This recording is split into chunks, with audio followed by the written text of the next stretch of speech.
नरेंद्र मोदी 48 घंटे के लिए ध्यान में गए हैं कन्याकुमारी विवेकानंद मंडपम में, कैसे देखते हैं? जैसे हमको मालूम हुआ कि हमारे भारत के माननीय प्रधानमंत्री जी कन्याकुमारी में ध्यान मंडप में गए, वैसे हम भी सरयू में स्नान करके और श्री राम जन्मभूमि दर्शन करके इतनी धूप में मैं आया और भगवान श्री राम लला के चरणों में वहां प्रणाम किया और प्रभु श्री राम लला को निहारा और मैंने कहा कि हे प्रभु श्री राम, जैसे विवेकानंद जी को दिव्य दृष्टि मिला था वैसे हमारे भारत के माननीय प्रधानमंत्री जी को दिव्य दृष्टि मिले, जो 48 घंटे तक वो कर रहे हैं ध्यान, और उनको अवश्य दिव्य दृष्टि मिले। जब विवेकानंद जी को दिव्य दृष्टि मिल सकता है तो हमारे भारत के माननीय प्रधानमंत्री जी को दिव्य दृष्टि मिले। और जो विपक्षी है अगर हमारे भारत के माननीय प्रधानमंत्री जी के मिले बोलेंगे तो उनको जूतों से मारा जाएगा, क्योंकि ये संविधान के खिलाफ है। एक भारत के ऐसे महान नायक प्रधानमंत्री है और ये विपक्षी बुखला गए हैं, मानसिकता ठीक नहीं है।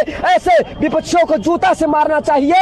ऐसे ही किसी प्रधानमंत्री के खिलाफ ऐसा उठपटांग नहीं बोलना चाहिए कि संविधान के खिलाफ है, ढोंग कर रहे प्रधानमंत्री।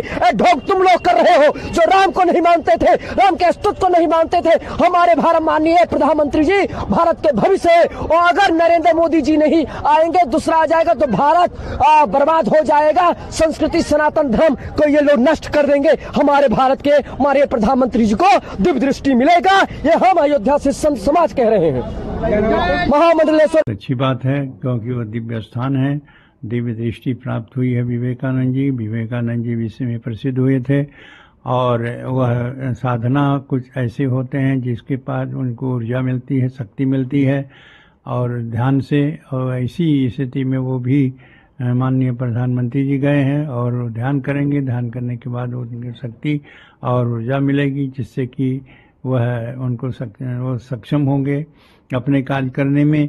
इसलिए चुनाव का माहौल है, चुनाव समाप्त होने वाला है, 1 तारीख को समाप्त हो जाएगा और साथ ही साथ वो जो गए हैं वो अपनी शक्ति के लिए, यह नहीं है कि उसके कारण वहाँ का ये आचार संहिता का उल्लंघन है। ये सब जो लोग कह रहे हैं गलत है और समय समय पर प्रधानमंत्री जी जो हमारे देश में प्रसिद्ध शक्तियाँ हैं, प्रसिद्ध विद्यालय, प्रसिद्ध मंदिर हैं, उन मंदिरों में जाकर के ध्यान और पूजा पाठ करते आए हैं।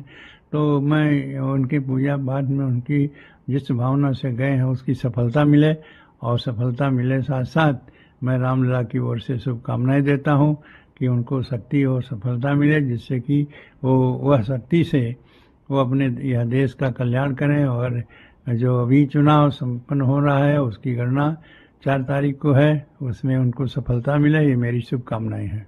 क्या तीसरी बार प्रधानमंत्री बनने के बाद जो अधूरे काम है पूरे करने? जी हाँ, बस यही है कि जो उनके अधूरा का शेष रह गया है उसका तीसरी बार एक प्रधानमंत्री के रूप में शपथ ग्रहण करके उसको पूर्ति करें, ये हमारी शुभकामनाएं, शुभ आशीर्वाद है।